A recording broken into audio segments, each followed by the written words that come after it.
So we put them together to say the law. Jurisdiction literally means to say the law. I'll say what the law is, and then it will magically be that way. You know? That's why they call themselves authorities. Author. What does an author do? They write things. See? So in your mind, you're thinking they make things right.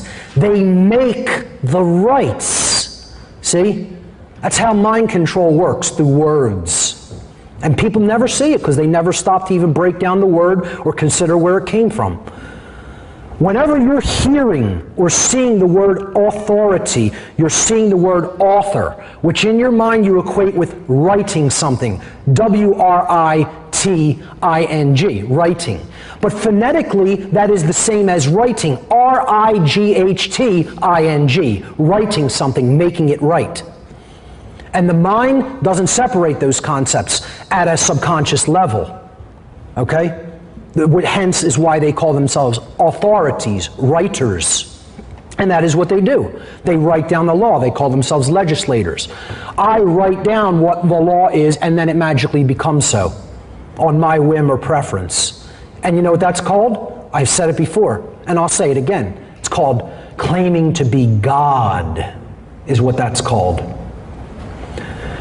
Authority is nothing more than an illusion that only exists in people who are mentally ill. If you believe in authority, there's disease within the human psyche. Period. I don't care who's offended by that, get as offended about it as you want. Authority exists only in a diseased mind, because the concept is based entirely in violence and built upon the erroneous and dogmatic belief system that some people are masters who have the moral right to issue arbitrarily chosen commands that they call their laws, and other people are the slaves of that ruling class who have some sort of a moral obligation to obey the master class. And we call this authority. You know what I call it? I call it what it really is, slavery. It's called slavery. It always has been slavery, it is slavery now, and it always will be slavery.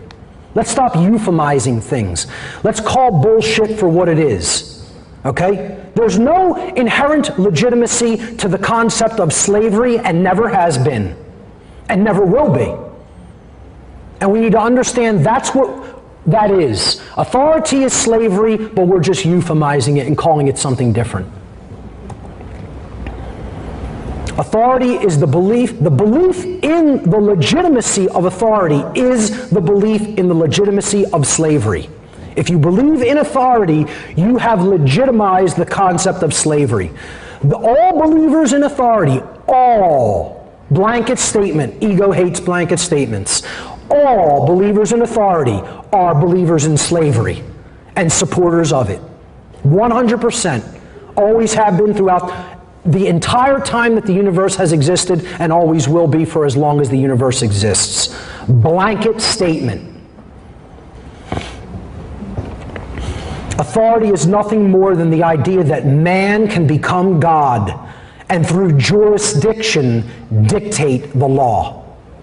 That's man wanting to be the creator of the universe and decide for himself what right and wrong actually are, instead of discovering those laws of nature that the creator has put into effect. It's the same old story, folks. It goes back for tens of thousands of years, hundreds of thousands of years. There's nothing new. There's nothing new under the sun. There's nothing new here. It's the same story of slavery that's been going on since this species has existed on this planet. It was just called different things throughout time. You know, we had the old world order. It used to be called kingship. Kingship, the sovereign on the throne. Yeah, we still have kings and queens in certain countries. The unimaginable, unmitigated gall. Somebody calling themselves a king over other people. They're my subjects. I mean, you have to be joking. This concept that authority is vested in one. That person's the representative of God on the planet. You know? Has anything changed? Or have we just said, we've taken this old world quote order, you know, I put order in quotations because it can't result in order. It's actually the ancient slavery chaos system. Both of these things. And nothing has changed. Okay? The so-called old world order, nothing of the kind. The old world chaos. Now we have the new world chaos. They call it the New World Order. Well, I put new in quotes here and order in quotes because there's nothing new about it and there's nothing orderly about it. It's the old world chaos, the old world slavery. It just has a different name. We've wrapped it up in a more attractive package. Oh, I see, we have diffused the authority. Now, it's not just vested in one person because people would realize the inherent bullshit in that. It's now vested in a few people that call themselves government. We've taken the same magic, the thing that doesn't actually exist, this magical thing that is based in violence and coercion, and we've just diffused it. You know, we've diffused it to now several people have that magic. Okay? I mean, it can't get any more nonsensical, illogical, ridiculous, and immoral. And yet people still believe in it. This is their religion. It's their religion. It's their slavery, is what it is. Okay? Because it doesn't make a difference. Authority vested in one, authority vested in few, it's the same thing. Slavery. And being awake means knowing that definitively, deeply. There's only one true divide that exists in humanity. All the other things that supposedly separate us are divide and conquer strategies. Race, ostensible religion, background, social status, amount of money people make, how people dress, how people talk, what people look like. Divide and conquer. All divide and conquer strategies. Age, sex. It's all just ways of dividing people so that they're easier to conquer and rule.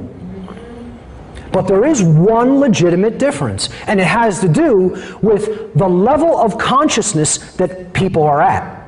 And again, consciousness meaning the demystified concept of consciousness that I talked about in the first section, the ability to recognize patterns and meaning with respect to what's taking place within you and around you in your environment. That's it. So how much are you aware of the pattern? How much of the truth are you actually taking in and processing accurately and understanding? That's what I'm talking about by a different level of consciousness. There's only one true division in humanity that separates us into two distinct types of individuals. And that the criterion for that divide, for that difference, is whether or not an individual believes in authority and therefore believes that there is legitimacy to slavery or not. That's it. That's the only real difference between human beings. And this is what it looks like, the one true divide. The statist or the anarchist. And I searched for some memes on social networking to find, a good image that represents the general concept of the statist and the anarchist. You could find 1 million of them for statists. You'll just look at any police brutality image, and there's billions of them online. But I took this kind of funny cartoon meme that says statism is the brilliant idea that we give a small group of people the right to kidnap, imprison, harass, steal from, and kill people so that we can be protected from the people who kidnap, harass, steal from, and kill people. It makes so much logical sense, don't you think? I love this statist argument that we need to be protected from ourselves because human nature is fundamentally bad. So we're going to put the concept of authority into the hands of people whose nature is fundamentally bad to protect us from ourselves because we're fundamentally bad. Wonderful, flawless logic, as you can readily see. Flawless logic. Flawless logic. And it goes back to that worldview schism.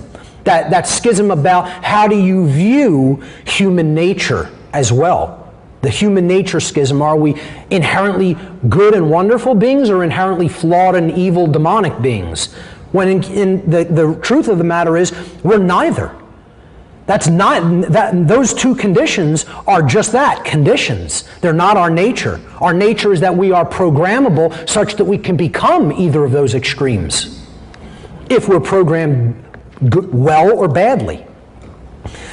So when I was looking for an image to represent anarchy and anarchists, I didn't see any good ones, because they give you these utterly ridiculous concepts of anarchists are people that are all about creating chaos and damage in society. Okay? You look up anarchy on Google Images, anarchist on Google Images, you'll get the so-called black bloc, these children that are nothing but communists in disguise, okay, who think that communism is anarchy, all right, because they've read the absolutely polluted writings of Karl Marx and Frederick Engels, etc., okay, and advocate, yeah, well, let's take everything, give all resources into the hands of the state. We'll magically be free then. And then they think anybody who disagrees with them is a dyed-in-the-wool, crony capitalist that believes money is the solution to everything, and human greed should see no bounds, That's why people have a hard time with my work. I don't believe in any of it. I'm out of the mind control, out, 100% out. All of those systems do nothing but lead to control and slavery. Okay? And that's what other people need to get out. Out is the answer. Out is the solution. Get to the outside of that so you can see it from the outside for what it is. Something that destroys human innovation, creativity, freedom, love, etc. That's all those systems do. That's all they ever have done. So when I was looking for an image to represent a real anarchist, I didn't want to be too egotistical and just put my face up there, or some of my other friends who are also real anarchists. I saw this meme on Facebook and I said, yeah, that's it. Christ, the ultimate spiritual warrior, the ultimate anarchist. And again, please don't fill up my inbox saying, don't you know all about astrotheology? I could write books on astrotheology. I probably may even do that in the future, okay? I get it's allegorical. I get there is doubts to the historicity of the actual historical figure, and I don't care, because it's the message that matters. Who is Christ warring against? He was warring against the established religious institutions of his time, the Pharisees and Sadducees. Okay? When he put out works that went against their so-called law, okay, there was a big uprising against his word. Then the banks of the day became involved, because when he went to the temples and they were charging ridiculous interest rates on temple coins, preventing people who actually wanted to go to the temple and worship, they couldn't. So then he freaked out in the temple and turned all the bankers against him. And then who ultimately did the crucifixion? The state, the Roman Empire, which was the police and military of his day. And people in the actual religion who say they're into the scriptures can't even read them and see the institutions that this being was warring against was religion, money, and government. They can't even see that when it's right out in the open in their face. And these are the things they put up on a pedestal. It's a joke, and they're fake-ass Christians. Okay? It's called looking at the exoteric, the outside, and never getting into the deep, fundamental, core, spiritual, and moral truths that lie at the center. Because they're too concerned about all the trappings, So the ultimate anarchist is right there.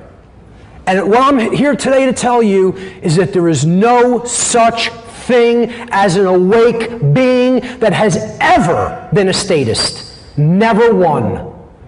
Every truly awake being that has ever existed in the cosmos is an anarchist, and can never not be one who is an anarchist, one who believes that there is no such thing as the legitimacy of ruling and owning other people. Because that's what an anarchist is. Someone who believes there is no legitimacy to the external rulership or ownership of other people, or in other words, that there is no legitimacy to slavery. That's what anarchy really is. And I'm going to explain that right now. Okay, a statist is an individual who erroneously believes that there is such a thing as authority vested in certain human beings, magically giving them the right to rule over other people. Without euphemism, if we stop euphemizing things and we're honest with ourselves,